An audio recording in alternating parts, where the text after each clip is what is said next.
Assalamualaikum warahmatullahi wabarakatuh. Dalam hari-hari yang berbahagia ini, saya ingin menyampaikan ucapan selamat Hari Raya Idul Fitri minal aidin wal faizin kepada kita semua yang merayakan hari bahagia ini.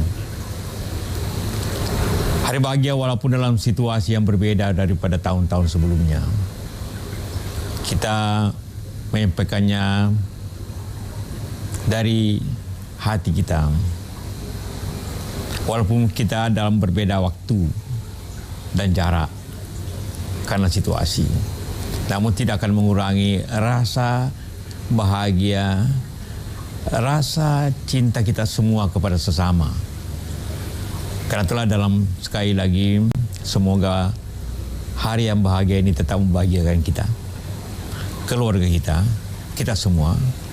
Dan kita berdoa semoga kita dijauhi daripada wabah virus sekarang ini. Doa kita semua insya Allah akan diterima Allah Subhanahu Wa Taala dalam hari-hari bahagia ini. Selamat Hari Raya Idul Fitri. Maaf lahir batin.